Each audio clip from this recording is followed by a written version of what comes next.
everything you knew about making someone desire you is wrong. You might be pouring your heart out, texting and calling constantly, but it's just not working, right? Well, today we're going to shatter some myths and reveal the secrets that 99% of people have no clue about. Trust me, this is the stuff that will make her think about you, miss you, and want to be with you more than ever. If you've ever wondered how to make that special someone crave your presence, stick around. We're diving deep into the psychology of attraction, and by the end of this video, you'll be armed with the knowledge to turn things around completely. Ready to become irresistible? Let's get started. Okay, let's set the scene. Imagine you're hanging out with someone you're really into. Everything's going well, but deep down you're thinking, how can I make her feel the same way about me? You want her to think about you even when you're not around, to miss you, to crave your presence. This isn't just about being there in the moment, it's about leaving an impression that lingers long after you've parted ways. Now, here's the deal, creating that kind of attraction isn't just about what you say or do in the moment. It's about how you make her feel when you're together, and crucially, how she feels when you're apart. It's not magic, but it sure feels like it when it's done right. And today I'm going to walk you through 3 powerful steps that will help you build this kind of attraction naturally and effortlessly. These steps aren't about playing games or pretending to be something you're not. They're about being smart, being strategic, and most importantly, being yourself in a way that brings out your best qualities. So let's dive into the first step and start turning up the heat. Step 1, the 8 arts of natural flirting. Let's talk about flirting, the kind of flirting that doesn't feel forced or awkward, but natural and fun. A lot of people think flirting is about using clever lines or delivering compliments like you're reading from a script. But real flirting? It's way more subtle, and when done right, it's incredibly powerful. So what exactly is natural flirting? Think of it as a playful, lighthearted interaction that's rooted in authenticity. It's about creating a connection where both of you are comfortable, engaged, and most importantly, having a good time. Here's the key. Instead of trying to impress her with fancy words or grand gestures, focus on being present and enjoying the moment. Imagine this scenario, you're out at a cafe, talking about everything and nothing at the same time. You tease her about something lighthearted, she laughs, and suddenly the vibe shifts. There's a spark of mutual recognition that you're both just vibing. That's natural flirting. It's not about impressing her with what you say, but about creating an atmosphere where you both can be yourselves. So, how do you get there? Start by focusing on the little things. Pay attention to her body language, the way she responds to your jokes, or even how she lights up when you talk about something she's passionate about. When you pick up on these cues, you can guide the conversation in a direction that keeps things light, fun, and engaging. Another important tip: don't be afraid to show a bit of vulnerability. Maybe share a funny story about a time you embarrassed yourself, or admit to a quirky habit. This shows that you're confident enough to laugh at yourself, and it invites her to do the same. Remember, the goal here is to create a genuine connection, and that happens when both of you feel comfortable being yourselves. Now, I know what some of you might be thinking, what if I'm not naturally funny or charismatic? Here's the thing, flirting isn't about being the funniest or most charismatic person in the room. It's about being yourself, enjoying the moment, and making her feel good in your presence. If you can do that, you're already halfway there.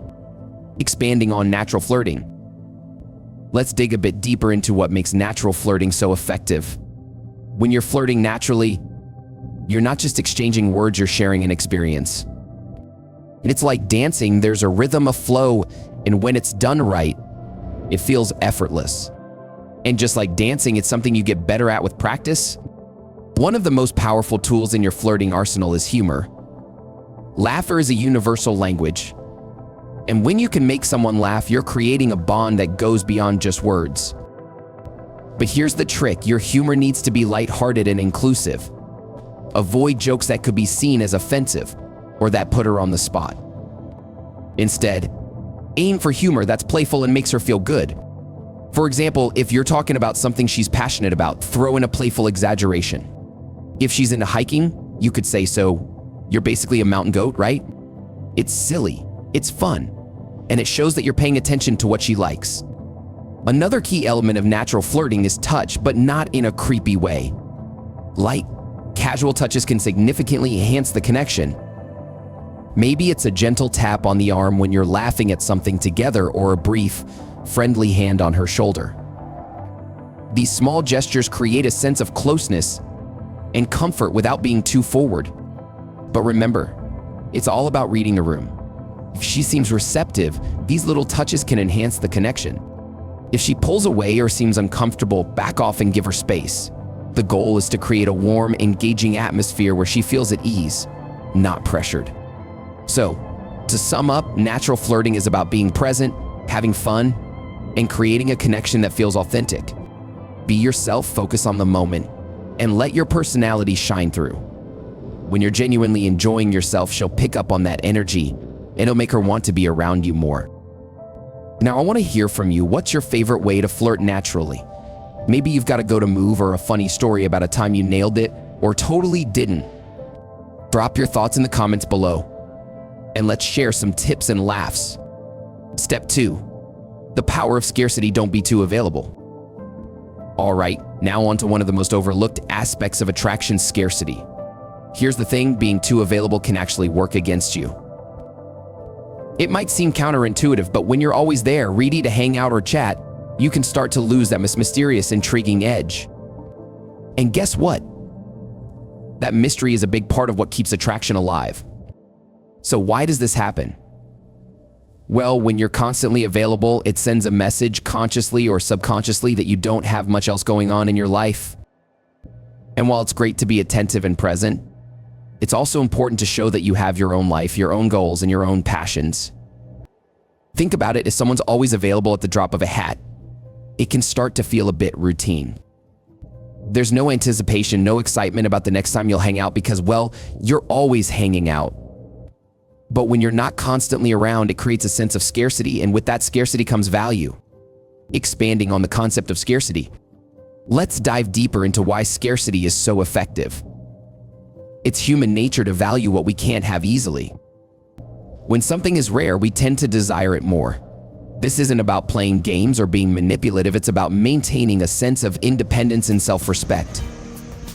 When you have your own life, your own interests, and you're not always available, it shows that you're a high-value individual. You're someone who's got their act together, someone who's in demand, and that, my friend, is incredibly attractive. Now, I'm not saying you should ignore her or make her chase you. It's not about being unavailable for the sake of it. It's about striking a balance. Show her that you're interested, but also show her that you're not going to drop everything at a moment's notice. You've got your own life, and that makes you more intriguing. For example, let's say she texts you to hang out. If you're always free, it can start to feel a bit predictable.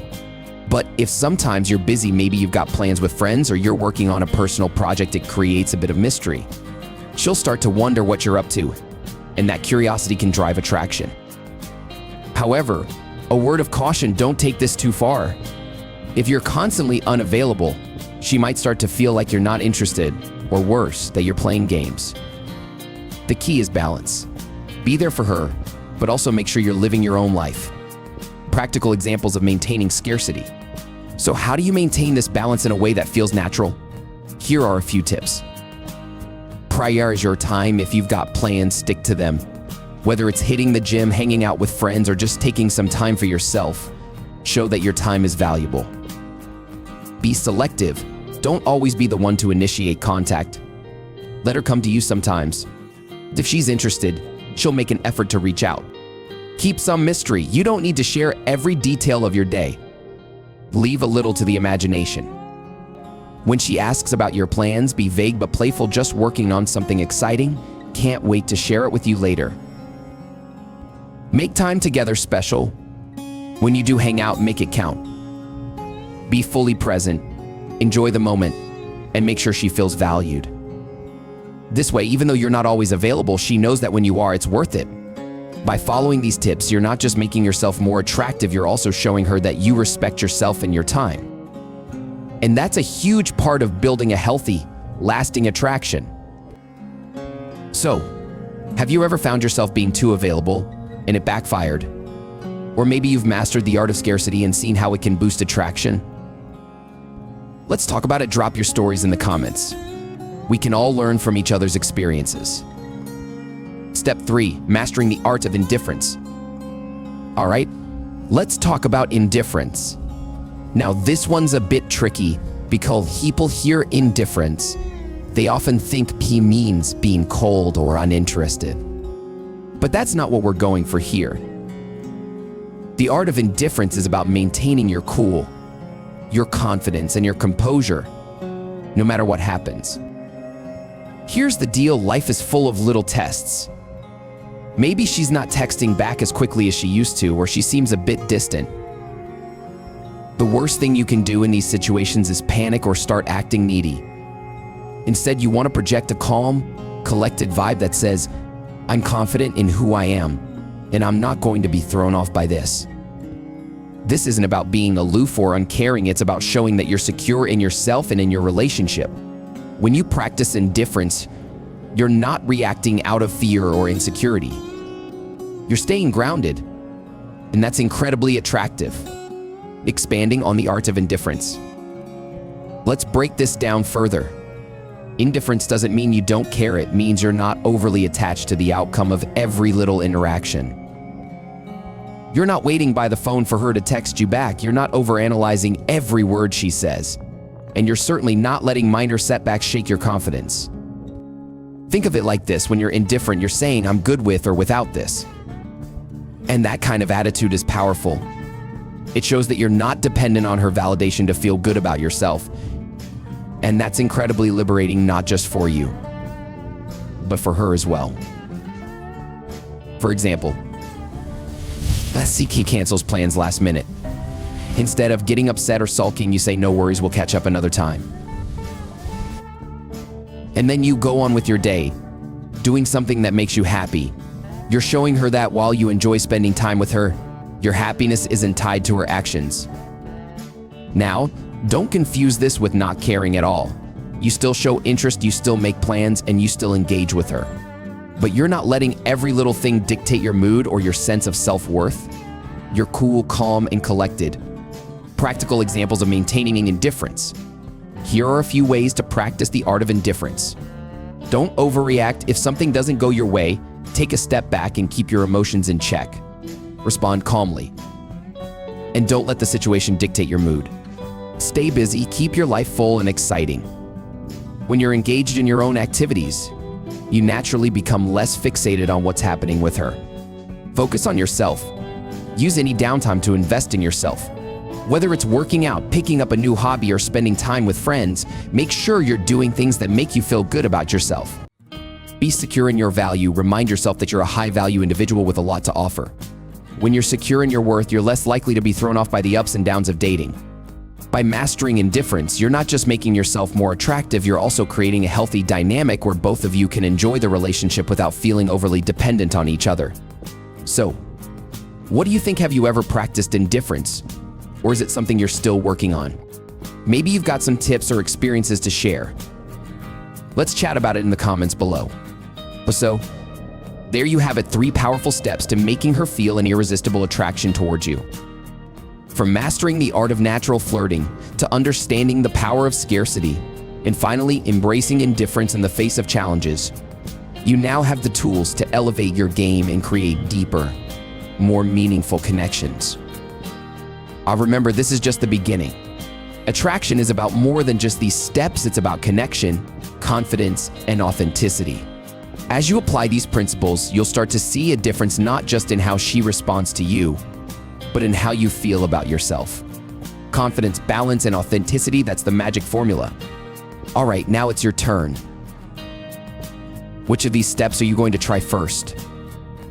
Or maybe you've got your own tips and tricks up your sleeve? Share them in the comments. I can't wait to see what you all come up with. And hey, if you found this video helpful, don't forget to like, subscribe, and hit that notification bell so you never miss out on more content like this. See you in the next video.